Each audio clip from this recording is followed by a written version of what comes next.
Good morning, dears. Here we are with the textbook equipped English for undergraduates. What we discuss today is direct and reported speech. നമ്മൾ direct and indirect speech എന്നും പറയും. So അത് രണ്ടും കൂടി ഉൾക്കൊള്ളിച്ചിട്ടുള്ള idea ആണ് എന്ത് reported speech എന്നുള്ളത്. അതായത് ഡയറക്റ്റ് സ്പീച്ചിനെ നമ്മൾ എന്ത് ചെയ്യുക, ഇൻഡയറക്റ്റിലേക്ക് ആക്കുക എന്നുള്ളതാണ്. So when you take page number 38, you can see the chapter direct and reported speech. എന്താണ് നമ്മൾ ഈ റിപ്പോർട്ടഡ് സ്പീച്ച് അല്ലെങ്കിൽ ഡയറക്റ്റ് ആൻഡ് ഇൻഡയറക്റ്റ് സ്പീച്ച് എന്നതുകൊണ്ട് അല്ലെ മനസ്സിലാക്കേണ്ടത് എന്താണ്? ഇപ്പൊ ഒരാൾ നേരിട്ട് ഒരു കാര്യം എന്നോട് പറയാണ്, അതായത് അയാൾ പറയാണ് എന്നോട് ഐ ആം നോട്ട് വെൽ, അല്ലെ എനിക്ക് സുഖമില്ല. സോ ഞാൻ ആ കാര്യം പോയിട്ട് ആരോടെങ്കിലും പറയാണ്, അല്ലെ റിപ്പോർട്ട് ചെയ്യാണ്, ഞാൻ ആ ന്യൂസ് അല്ലെ എത്തിച്ചു കൊടുക്കുകയാണ് വേറെ ഒരാൾക്ക്. അപ്പൊ ഞാൻ എന്ത് പറയും? He said he was not well. So ഇതാണ് എന്ത് റിപ്പോർട്ടഡ് സ്പീച്ച്. ഒരു കാര്യമല്ല റിപ്പോർട്ട് ചെയ്യുന്ന രീതിയിൽ പറയാം. സോ റിപ്പോർട്ടഡ് സ്പീച്ചിൽ അല്ലെ നമ്മൾ ഡയറക്റ്റ് സ്പീച്ച് എന്ന് പറഞ്ഞാൽ അയാൾ എന്താണോ പറഞ്ഞത്, അല്ലെ അയാൾ പറഞ്ഞത് അതുപോലെ കൊട്ടേഷനിൽ എഴുതുന്നതാണ് എന്ത് ഡയറക്റ്റ് സ്പീച്ച് എന്ന് പറയുന്നത്. അല്ലെ സോ അത് നമ്മൾ മാറ്റി പറയുമ്പോൾ അല്ലെ അയാൾ ഇങ്ങനെ പറഞ്ഞു എന്നോട് എന്നുള്ള രീതിയിൽ പറയുമ്പോൾ എന്ത് ചെയ്യും, അതാണ് എന്ത് ഇൻഡയറക്റ്റ് സ്പീച്ച് എന്ന് പറയുന്നത്. സോ ഞാനിവിടെ സ്ട്രെയിറ്റ് ആയിട്ട് ഇതിലോട്ട് പോകുന്നില്ല, കാരണം ടെക്സ്റ്റിൽ ഒരുപാട് റൂൾസ് ഇങ്ങനെ കുറച്ചധികം എക്സ്പ്ലെയിൻ ചെയ്ത് പറഞ്ഞിട്ടുണ്ട്. നമ്മൾ അത് കുറച്ച് ഒരു ടഫായിട്ട് നമുക്ക് തോന്നാം. സോ അതുകൊണ്ട് ഞാൻ എന്ത് ചെയ്തിട്ടുണ്ട്, കുറച്ച് എല്ലാം സമ്മറൈസ് ചെയ്തിട്ടൊന്ന് ആദ്യം നിങ്ങൾക്കൊരു ക്യാപ്സ്യൂൾ രൂപത്തിലൊന്ന് തരിക. സോ ഈ ലെക്ചറിലൂടെ അതായിരിക്കും ചെയ്യുന്നത്. അടുത്ത ഒരു ലെക്ചറിൽ എന്ത് ചെയ്യുക, ടെക്സ്റ്റ് എക്സ്പ്ലെയിൻ ചെയ്ത് ലൈൻ ബൈ ലൈൻ വായിച്ച് പറയാമെന്നുള്ളതാണ്. അപ്പോൾ നമുക്ക് വിഷമം തോന്നില്ല. സോ ആദ്യമായിട്ട് നമുക്ക് അല്ലെ വേഗം ഈസി ആയിട്ട് മനസ്സിലാക്കുന്ന രീതിയിൽ ഇതിനൊന്ന് പഠിക്കാം. സോ നമ്മൾ ഡിറക്റ്റിൽ നിന്നും ഇൻഡയറക്റ്റിലേക്ക് ആക്കുമ്പോൾ നമ്മളെല്ലാം എല്ലാവരും ചെയ്യാറുണ്ട് അങ്ങനെ. അതായത് നമ്മളെല്ലാം ചെയ്യും, എക്സാമിന് നമ്മൾ പറയും അല്ലെ ഞാൻ എഴുതിയിട്ടുണ്ട്, ബട്ട് എന്താണ് എഴുതി കഴിഞ്ഞ് അല്ലെ നമ്മൾ പേപ്പർ കിട്ടുമ്പോഴാണ് മനസ്സിലാകുക അല്ല അതിന് പകുതി മാർക്കേ കിട്ടിയുള്ളൂ. എന്താ പറ്റിയത്? ടെൻസ് തെറ്റിപ്പോയി അല്ലെ. ബോസ് അതിനും വേണ്ടത് ഈസി ഉള്ളത് ബോസ് ആക്കണേ എന്ന് പറയും. അല്ല നമ്മൾ അതൊന്നും ചെയ്തിട്ടുണ്ടാവില്ല.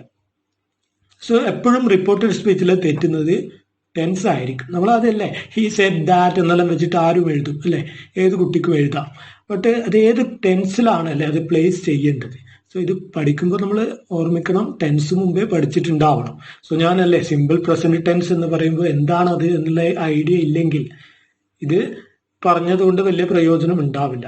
സോ ലെറ്റ്സ് സീ അല്ലെ, നമുക്ക് നോക്കാം ഓരോ ടെൻസും ഏതിലോട്ട് വരും എന്ന്.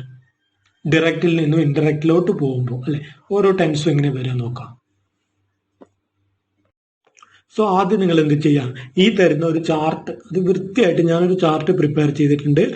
എല്ലാ കാര്യങ്ങളും ഉൾക്കൊള്ളിച്ചിട്ടുള്ള ചാർട്ടാണ്. ഇത് പഠിച്ചു കഴിഞ്ഞാൽ നിങ്ങൾക്ക് ഏത് ക്വസ്റ്റ്യൻ വന്നാലും ആൻസർ കൃത്യമായിട്ട് എഴുതാൻ പറ്റുന്നതായിരിക്കും. സോ ഇത് ചാർട്ട് നമ്മൾ വൃത്തിയായിട്ടൊന്ന് പറഞ്ഞ ശേഷം ഞാൻ ഒരുപാട് എക്സാമ്പിൾസ് തരുന്നതായിരിക്കും. സോ ഇന്നും നമ്മൾ അതാണ് ചെയ്യുന്നത്. സോ നെക്സ്റ്റ് ക്ലാസ്സിൽ എന്ത് ചെയ്യും, നമ്മൾ ചാപ്റ്ററിൽ പറഞ്ഞിരിക്കുന്ന കാര്യങ്ങൾ വൃത്തിയായിട്ട് പരിശോധിക്കും. അപ്പൊ നമുക്കല്ലേ ചാപ്റ്റർ വളരെ കൂളായിരിക്കും. അല്ലെങ്കിൽ നമ്മൾ ഈ റൂൾസ് 1, 2, 3 എന്നൊക്കെ അല്ലേ എഴുതി ഒരുപാട് 12 റൂൾസ് ഒക്കെ ഇവരിങ്ങനെ നീട്ടി വലിച്ച് സെന്റൻസ് രൂപത്തിൽ പറയുകയാണ്. സോ നമ്മൾ ഇങ്ങനെയും അല്ലെ ഒരു എന്താണ് ഡെമോൺസ്ട്രേഷൻ മെത്തേഡ് എന്ന് പറഞ്ഞിട്ട് ഇത്രയും വിവരിക്കേണ്ട ആവശ്യമൊന്നുമില്ല. ഓക്കെ, നമുക്ക് റൂൾസ് നമുക്ക് വളരെ ഷോർട്ടായിട്ട് പറയാം. സോ ഡയറക്റ്റിൽ നിന്നും ഇൻഡയറക്റ്റിലേക്ക് പോകുമ്പോൾ അല്ലെ സിമ്പിൾ പ്രസന്റ് ടെൻസിലാണ് ഒരു സെന്റൻസ് ഉണ്ടെങ്കിൽ നമ്മൾ അതിനെ എന്ത് ചെയ്യണം, സിമ്പിൾ പാസ്റ്റ് ടെൻസിലോട്ട് മാറ്റണം. നമുക്ക് എക്സാമ്പിള് അവസാനം പറയാം. അങ്ങനെ നോക്കി, പ്രസന്റ് കണ്ടിന്യൂസ് ടെൻസിലാണെങ്കിൽ എന്ത് ചെയ്യണം, പാസ്റ്റ് കണ്ടിന്യൂസ് ടെൻസിലോട്ട് മാറ്റാം. അങ്ങനെ പ്രസന്റ് പെർഫെക്റ്റ് ടെൻസിലാണെങ്കിലോ പാസ്റ്റ് പെർഫെക്റ്റ് ടെൻസിലോട്ട് മാറ്റാം. പ്രസന്റ് പെർഫെക്റ്റ് കണ്ടിന്യൂസിലാണെങ്കിലോ പാസ്റ്റ് പെർഫെക്റ്റ് കണ്ടിന്യൂസ്. ഞാൻ അവിടെ ഫുൾ എഴുതിയിട്ടില്ല. സോ അത് പാസ്റ്റ് പെർഫെക്റ്റ് കണ്ടിന്യൂസ് എന്നാണ് വായിക്കേണ്ടത്. അങ്ങനെ നെക്സ്റ്റ് നോക്ക്, സിമ്പിൾ പാസ്റ്റിലാണെങ്കിലോ സിമ്പിൾ പാസ്റ്റിലാണെങ്കിൽ പാസ്റ്റ് പെർഫെക്റ്റ് ആണ് വരിക. പാസ്റ്റ് കണ്ടിന്യൂസിലാണെങ്കിലോ പാസ്റ്റ് പെർഫെക്റ്റ് കണ്ടിന്യൂസ് ആണ് വരിക. പാസ്റ്റ് പെർഫെക്റ്റ് ടെൻസ് ആണെങ്കിലോ അതിന് മാറ്റമൊന്നും ഉണ്ടാവില്ല. അത് അതേപോലെ തുടരും. ആ ടെൻസിൽ മാറ്റം ഉണ്ടാവില്ല. ഒരു പാസ്റ്റ് പെർഫെക്റ്റ് കണ്ടിന്യൂസ് ടെൻസിലാണെങ്കിലോ അതിനും എന്തില്ല, മാറ്റമില്ല. എന്താണോ തന്നത് അതേ ടെൻസിൽ നമ്മൾ അത് എഴുതണം. ഇനിയിപ്പോ സിമ്പിൾ ഫ്യൂച്ചറിലാണെങ്കിലോ ഫ്യൂച്ചർ കണ്ടീഷണൽ ടെൻസിലായിരിക്കണം. ഫ്യൂച്ചർ കണ്ടിന്യൂസ് അല്ല, കണ്ടീഷണൽ ടെൻസ്. അതായത് ഈഫ് എന്നുള്ള രീതിയിലുള്ള കണ്ടീഷൻ ഉണ്ടല്ലോ, അതാണ് ഉദ്ദേശിക്കുന്നത്. സോ ഇത്രയും ടെൻസസേ നമ്മളെ റിപ്പോർട്ടഡ് സ്പീച്ചിൽ മെയിൻ ആയിട്ട് വരുന്നുള്ളൂ. എന്തുകൊണ്ടാണ്? കാരണം നമ്മൾ ഫ്യൂച്ചറിറ്റി അല്ല ടെൻസിന്റെ കാര്യം എടുക്കുമ്പോൾ നമ്മൾ ഗ്രാമർ പ്രകാരം എന്തില്ല, ഫ്യൂച്ചർ ടെൻസ് എന്ന് പറയുന്ന ഒരു സാധനം ഇല്ല. We have only future what we can say time and possibilities that we can already express using different forms available in present tense. And so because of this reason today modern grammar, according to modern grammar, there is no future tense. There are only future time and future actions. Future tense എന്ന് പറഞ്ഞിട്ടൊരു കാര്യമില്ല. ടൈമും ആക്ഷൻസും അല്ലെ possible ആയിട്ടുള്ള രണ്ടും മാത്രമേ ഉള്ളൂ. ഒരു ഫ്യൂച്ചർ ടെൻസ് എന്ന് പറയുന്ന ഒരു ടെൻസ് ഇംഗ്ലീഷിൽ ഇല്ല അക്കോർഡിംഗ് ടു മോഡേൺ ഗ്രാമർ. കാരണം we can express a future action using the things, what we can say the words, or what we can say the adverbs or adjectives, whatever are available in the present tense form itself. അല്ലെ, അത് തന്നെയാണ്. ഇനി നോക്കാം ബാക്കിയുള്ള കുറച്ച് കാര്യങ്ങൾ എന്നും അല്ലെ കുറച്ച് ബൈ ഹാർട്ട് നമ്മൾ പഠിക്കാനുണ്ട്. സോ എന്തൊക്കെയാണ്? ഡയറക്റ്റിൽ നിന്ന് ഇൻഡയറക്റ്റിലേക്ക് മാറുമ്പോഴുള്ള കുറച്ച് കാര്യങ്ങൾ. മേ, MAY, മേ എന്ന് പറയുന്നത് എന്താവും? നമ്മൾ ഫോണറ്റിക്സിലാണെങ്കിൽ മെയ് എന്ന് പറയും അല്ലെ. സോ മേ എന്താവും? മൈറ്റ് ആവും അല്ലെ, മൈറ്റ് എന്നുള്ളതാവും. ക്യാൻ എന്നുള്ളത് എന്താവും? നമുക്കറിയാം അല്ലെ, കുഡ് എന്നുള്ളതാവും. നൗ എന്ന് പറഞ്ഞാൽ ദെൻ ആവും. നൗ അല്ലെ, ദെൻ. അങ്ങനെ തന്നെ പറഞ്ഞ് പഠിക്കുക അറിയാത്തത്. മസ്റ്റ് എന്ന് പറഞ്ഞാൽ അല്ലെ, ഹാഡ് ടു എന്നാണ്. യു മസ്റ്റ് ഗോ എന്നുള്ള പറയുമ്പോൾ യു ഹാഡ് ടു ഗോ എന്ന് അവൾ എന്നോട് പറഞ്ഞു എന്ന് പറയും നമ്മൾ മാറ്റുമ്പോൾ. ദിസ് എന്ന് പറഞ്ഞാൽ അത് എന്താവും? ദാറ്റ് ആവും അല്ലെ. ദീസ് ആണെങ്കിലോ പ്ലൂറൽ ആണ് അല്ലെ, അപ്പോൾ അത് ദോസ് എന്നാവും. പാസ്റ്റ് ഫോമിൽ വരുന്ന പ്ലൂറൽ ആണ് ദോസ്. ഇനി എഗോ എന്നാണെങ്കിൽ നമ്മൾ എഗോ എന്ന് പറയില്ലേ, എഗോ. ഫോണറ്റിക്സ് ആണെങ്കിൽ എഗോ എന്ന് പറയും. സോ എന്താണത്? ബിഫോർ എന്ന് പറയും നമ്മളല്ലേ. അപ്പോ എഗോ ആണെങ്കിൽ ബിഫോർ അല്ലെങ്കിൽ പ്രീവിയസ്ലി എന്ന് പറയാം. ഇനി ടുനൈറ്റ് ആണെങ്കിലോ ഇന്ന് രാത്രി എന്നുള്ള രീതിയിൽ ടുനൈറ്റ് അല്ലെ, ദാറ്റ് നൈറ്റ് ആവും. ഇനി ലാസ്റ്റ് നൈറ്റ് ആണെങ്കിലോ ലാസ്റ്റ് നൈറ്റ്, ഫസ്റ്റ് നൈറ്റ് അല്ല, last night. So last night ആണെങ്കിൽ ദ പ്രീവിയസ് നൈറ്റ് ആവും അല്ലെ, മുംബൈയുള്ള രാത്രി എന്നുള്ള രീതിയിൽ. ഇനി ലാസ്റ്റ് വീക്ക് ആണെങ്കിലോ ദ പ്രീവിയസ് വീക്ക്. ഇനി നെക്സ്റ്റ് ഡേ എന്നാണ് പറയുന്നതെങ്കിൽ ദ ഫോളോയിങ് ഡേ, ഇനി വരാനുള്ള ദിവസം എന്നുള്ള രീതിയിലാണ് നമ്മൾ പറയാം. അതിന് പറയാണ് ഞാൻ നെക്സ്റ്റ് ഡേ എന്ന് പറയുന്നതിന് പകരം ടുമോറോ, നാളെ എന്ന് പറയാണ്. അപ്പൊ എന്താണ്? അതെന്താവും? നെക്സ്റ്റ് ഡേ ആയിട്ട് മാറും. ടുമോറോ, നെക്സ്റ്റ് ഡേ, അല്ലെങ്കിൽ എന്ത് പറയാം? ദ ഫോളോയിങ് ഡേ, വരാനിരിക്കുന്ന ദിവസം എന്ന് പറയാം. പിന്നെ നെക്സ്റ്റ് വീക്ക് ആണെങ്കിലോ ദ ഫോളോയിങ് വീക്ക്.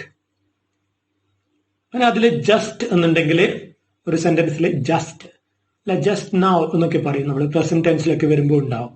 അപ്പൊ എന്താവും? ജസ്റ്റ് എന്നുള്ളത് മാറിയിട്ട് ദെൻ എന്നാവും. ഇനി ദസ് എന്നുണ്ടെങ്കിൽ ദസ്, സോ ഒന്നായി മാറും. ഇനി ഹിയർ ആണെങ്കിലോ ദർ.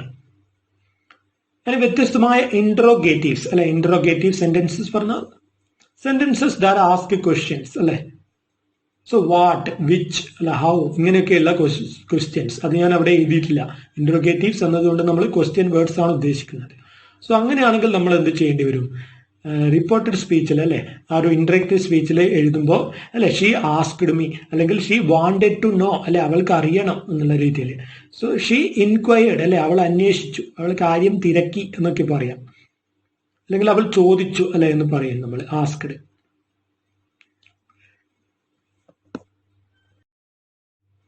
ഇനി ഹിതർ എന്നാണെങ്കിലോ, ഹിതർ അല്ലെ, ഇവിടെ എന്നുള്ള രീതിയിൽ നമ്മൾ എന്ത് പറയും? തിത്തർ എന്ന് പറയും. തിത്തർ അവിടെ. സോ ഇനി കം എന്ന് ആണെങ്കിൽ റിപ്പോർട്ടറിലാവുമ്പോ ഗോ എന്നാവും. ഇനി ഹെൻസ് ആണെങ്കിലോ ദെൻസ്. ഇത്രയും കൊണ്ട് കഴിഞ്ഞില്ല. ഇനി കുറച്ച് ഒരു 2 കാര്യം കൂടിയുണ്ട്. നമ്മൾ ഇത്രയും പഠിക്കണം. 2 കാര്യം കൂടി പഠിച്ചാൽ നമ്മുടെ റിപ്പോർട്ടഡ് സ്പീച്ച് ഓക്കെ ആയി കഴിഞ്ഞു എന്നുള്ളതാണ്. ടെക്സ്റ്റിലാണെങ്കിൽ അല്ലേ എന്താണ് ഒരു 3-4 പേജിൽ നിരത്തി വെച്ചിരിക്കുകയാണ്. നമുക്കത് നോക്കാം നെക്സ്റ്റ് ക്ലാസ്സിൽ. ഇത് ഇപ്പോൾ ബൈ ഹാർട്ട് പഠിക്കാം. നെക്സ്റ്റ് ആയിട്ടുള്ള കേസ് എന്ന് പറയുന്നത്, ഒരു സെന്റൻസിൽ ലെറ്റ് വന്നാൽ, ലെറ്റ്സ് എന്ന് വന്നാൽ അല്ലെ, ലെറ്റ് വന്നാൽ എന്ത് ചെയ്യും? അപ്പോൾ എന്ത് ചെയ്യാം? നമ്മൾ സജസ്റ്റ് അല്ലെങ്കിൽ പ്രപ്പോസ് എന്ന് പറയാം. എന്നിട്ട് ING വെക്കുക, അതായത് ജെറണ്ട് ഫോം. ING ഫോം വെച്ചിട്ട് നമ്മൾ ആ സെന്റൻസ് കംപ്ലീറ്റ് ചെയ്യാം.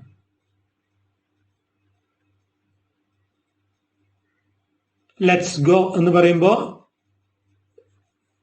ക്വസ്റ്റ്യൻ ടാഗ് അല്ല ഇത്, ഷാൾവി എന്ന് എഴുതി വെച്ചിട്ട് വരരുത് അല്ലെ. എന്ത് ചെയ്യണം? ലെറ്റ്സ് ഗോ അല്ലെ. She said let's go. നമുക്ക് എന്ത് ചെയ്യാം? ഷീ സജസ്റ്റഡ് ഗോയിങ് എന്ന് പറയാം. അല്ലെങ്കിൽ നമുക്ക് എന്ത് പറയാം? സെക്കൻഡ് ഫോം നോക്ക്, സജസ്റ്റ് അല്ലെങ്കിൽ പ്രപ്പോസ് പ്ലസ് ഇൻഫിനിറ്റീവ്. ഇൻഫിനിറ്റീവ് പറയുമ്പോൾ ടു വരും. ടു എന്നുള്ളതാണ് നമ്മൾ ഇൻഫിനിറ്റീവ് കൊണ്ട് ഇവിടെ ഉദ്ദേശിക്കുന്നത്. ടു ഇൻഫിനിറ്റീവ് ആണ് ഉദ്ദേശിക്കുന്നത്. ഇൻഫിനിറ്റീവ് പറഞ്ഞ ഒരുപാട് ടൈപ്പ് ഉണ്ട്. ബട്ട് നമ്മൾ ഗ്രാമറിന്റെ അങ്ങനെ ഡീറ്റെയിൽസിലൊന്നും പോകുന്നില്ല. സോ എന്താണ് ടു ഇൻഫിനിറ്റീവ് ആണ് എന്ന് മാത്രം മനസ്സിലാക്കുക. സോ നമ്മൾ അല്ലേ അത് വെച്ചിട്ട് നമ്മൾ പറയാണ് അവിടെ അല്ലെ, ഷീ സെഡ് ലെറ്റ്സ് ഗോ. അപ്പൊ നമ്മൾ എന്ത് പറയാണ്? ഷീ സജസ്റ്റഡ് ടു ഗോ എന്ന് പറയണം. അല്ലെങ്കിൽ നമുക്ക് വേറെ രീതി പറയാം, സജസ്റ്റ് അല്ലെങ്കിൽ propose plus that clause. That വെച്ചിട്ട് ഒരു ക്ലോസ്.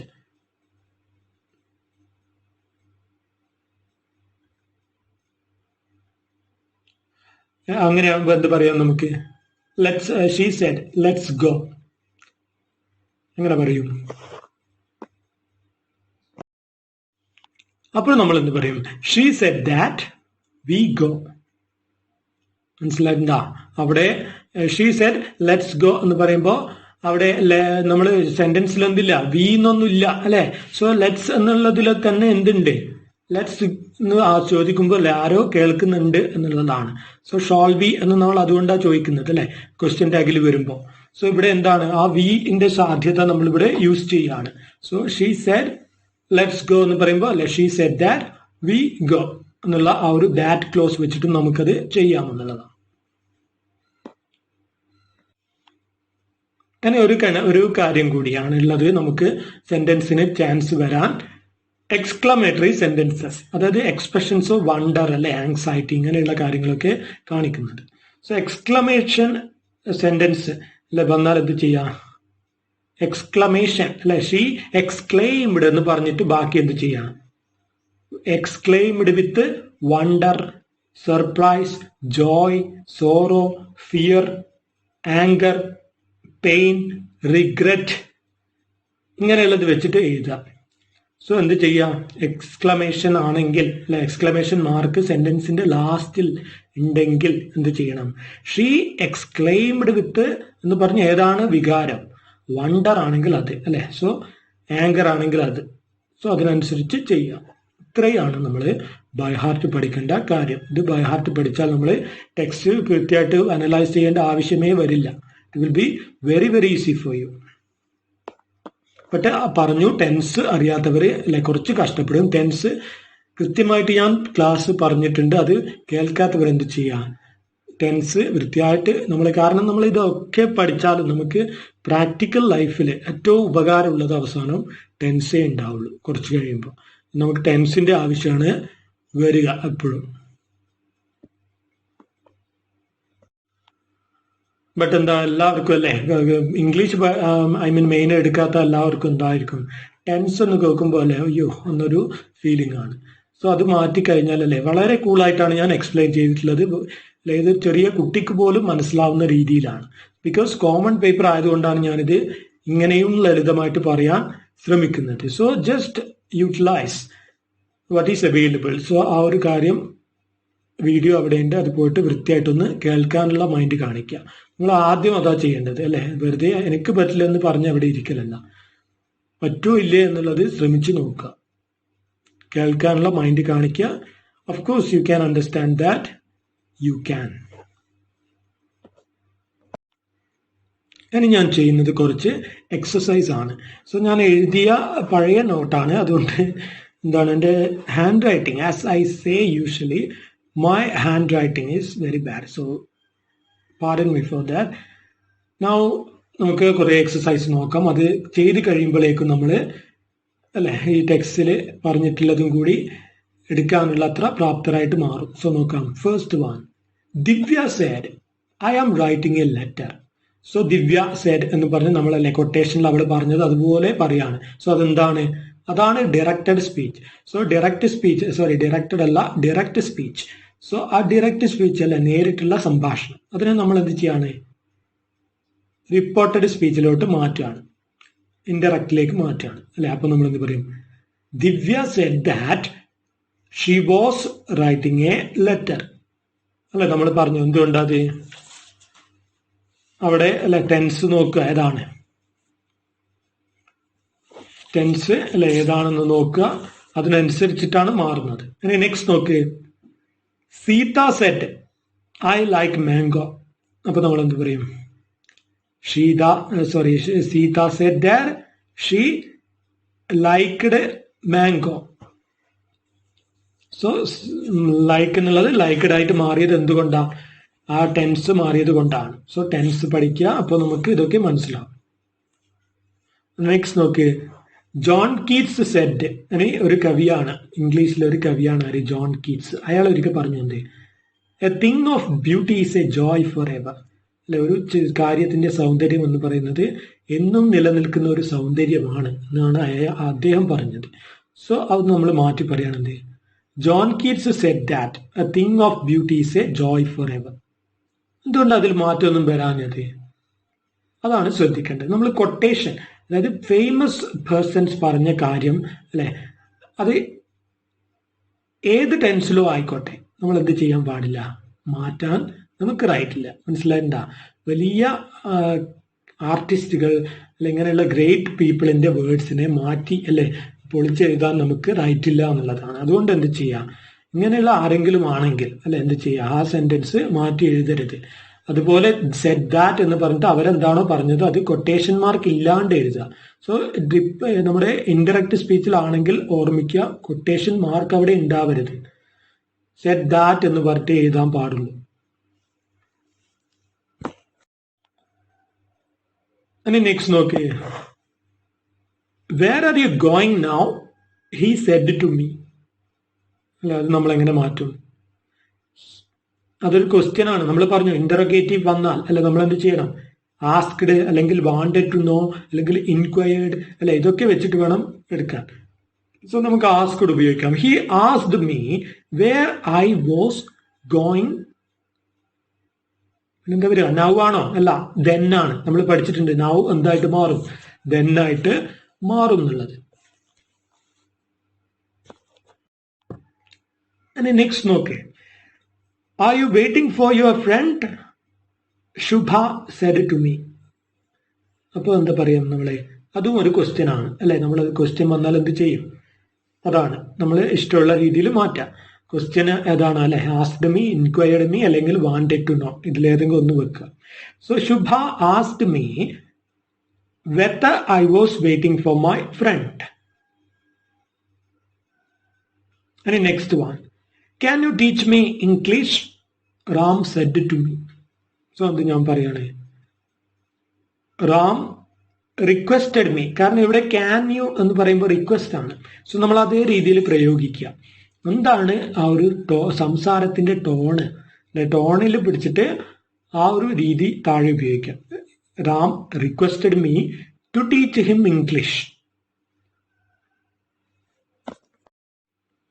നെക്സ്റ്റ് നോക്കിയേ, don't play with fire Sita said to me. അല്ലെ, സീത വാണിംഗ് ആണ് തരുന്നത്, അല്ലെങ്കിൽ ഒരു അഡ്വൈസ് ആണ് അല്ലെ. സോ നമുക്ക് എന്ത് പറയാം, Sita advised me not to play with fire. അല്ലെങ്കിൽ അത് നമുക്കല്ലേ വാണിംഗ് ആയിട്ടാ തോന്നുന്നെങ്കിൽ നമുക്ക് എന്ത് പറയാം, സീത വാണ്ട് മീ അല്ലെ not to play with fire. Next നോക്കിയേ, let's set up a small scale industry my friend said to me. So ഇവിടെ ലെറ്റ്സ് ആണ് അല്ലെ. ലെറ്റസ് വന്നാൽ സജസ്റ്റ് അല്ലെ പ്രപ്പോസ് എന്ന് വെച്ചിട്ട് ജറണ്ട് ഫോം ഉപയോഗിക്കാം, അതായത് ING ഉപയോഗിക്കാം, അല്ലെങ്കിൽ ടു വെച്ചിട്ട് കംപ്ലീറ്റ് ചെയ്യാം, അല്ലെങ്കിൽ ദാറ്റ് എന്ന് വെച്ചിട്ട് കംപ്ലീറ്റ് ചെയ്യാം അല്ലെ, ദാറ്റ് ക്ലോസ്. സോ നമുക്ക് ഏതെങ്കിലും ഒന്ന് വെച്ച് കംപ്ലീറ്റ് ചെയ്യാം. So my friend suggested setting up a small scale industry എന്ന് പറയാം. അതായത് suggested setting up a small scale industry. നമ്മൾ അവിടെ എന്ത് ചെയ്യാണ്, വെറും ING വെച്ചിട്ട് കംപ്ലീറ്റ് ചെയ്യാണ്. നെക്സ്റ്റ് നമുക്ക് ടു വെച്ചിട്ട് കംപ്ലീറ്റ് ചെയ്ത് നോക്കാം. My friend suggested to set up a. To എന്ന് കഴിഞ്ഞാൽ നമ്മൾ ING വെക്കാൻ പാടില്ല. ഈ ടെക്സ്റ്റിൽ എവിടെയൊക്കെയോ അങ്ങനെ ഒരു യൂസ് ഉണ്ട്, അതൊരു റൈറ്റ് ആയിട്ടുള്ള യൂസ് അല്ല. ടു വെച്ച് കഴിഞ്ഞാൽ നമ്മൾ എന്ത് ചെയ്യാം, ബെയർ ഇൻഫിനിറ്റീവ് ആണ് വരിക. ടു വെച്ച് കഴിഞ്ഞാൽ നമ്മൾ ആദ്യ ഫോമേ യൂസ് ചെയ്യൂ, അതിൻ്റെ കൂടെ ING ഒന്നും യൂസ് ചെയ്യില്ല. My friend suggested to set up a small scale industry. നമുക്ക് ദാറ്റ് വെച്ചിട്ട് നോക്കിയാലോ. My friend suggested that we will set up a small scale industry. മനസ്സിലായെന്താ?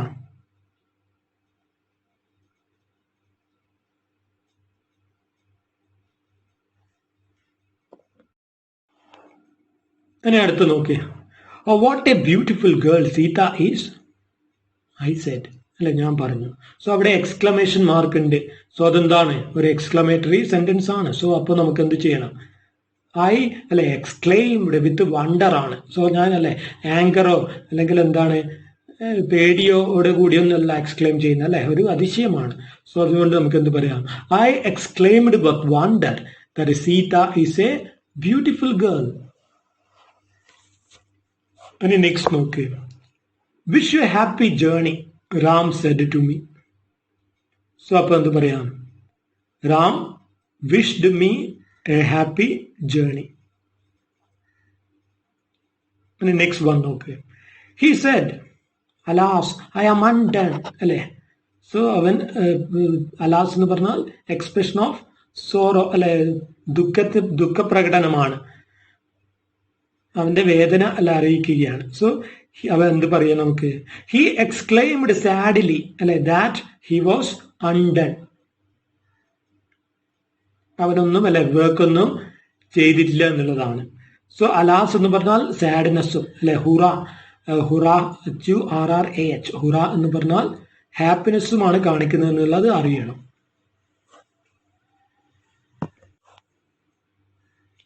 Next നോക്കി, good night see you again I said to Ram.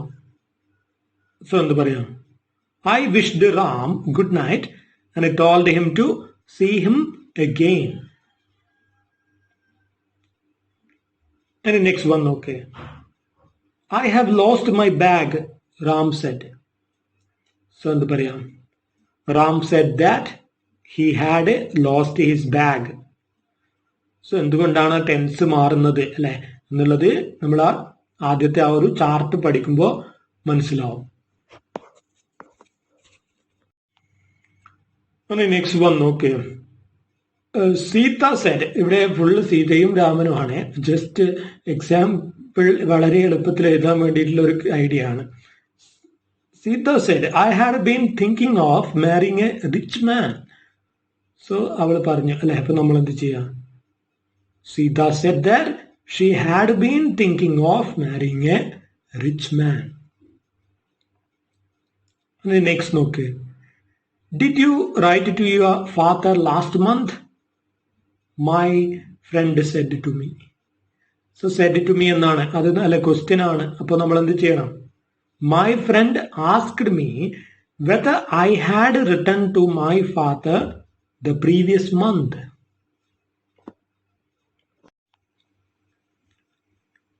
Next one നോക്ക്. If I were you I would marry him, I said to her. So അങ്ങനെ പറയാം. I told her that if I were her, I would marry him. If I were her എന്നാണ് പറയേണ്ടത്, അല്ലെങ്കിൽ I were she എന്നൊന്നും പറയരുത്. Next നോക്ക്. Go and get me a piece of paper. Go and get me a piece of paper. I said to Ram. So എങ്ങനെ പറയാം? അത് ഒരു ഓർഡർ ആണ് അല്ലെ? സോ അപ്പൊ നമുക്ക് എന്ത് പറയാം? I ordered Ram to go and get a piece of paper. പിന്നെ ഈ ഫോർ മീ എന്ന് വേണ്ട, വേണമെങ്കിൽ എഴുതാം, എഴുതിയാൽ തെറ്റൊന്നല്ല. നെക്സ്റ്റ് നോക്ക്. Oh what an excellent idea you have got, he said to me. So അവിടെ ആദ്യം തന്നെ ഒരു എക്സ്ക്ലമേഷൻ ആണ്. അപ്പൊ എന്ത് ചെയ്യണം? He exclaimed with wonder that I have got an excellent idea.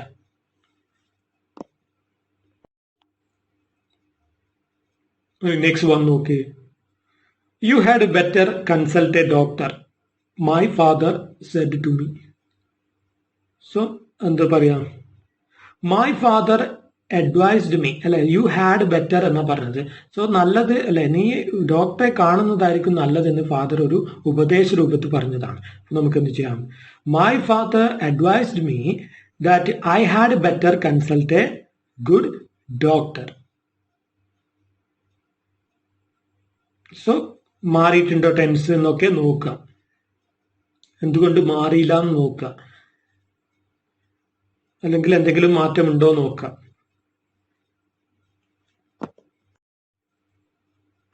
Next നോക്ക്. കൺഗ്രാറ്റുലേഷൻസ് അല്ലെ, you are selected in the beauty contest. ഞാൻ പറയാണ് കൺഗ്രാറ്റുലേഷൻസ് അല്ലെ, you are selected in the beauty contest. So I said to her. ഇനി എങ്ങനെ പറയാതെ? I wished her as she was selected in the beauty contest. I wished her as she was selected in the beauty contest.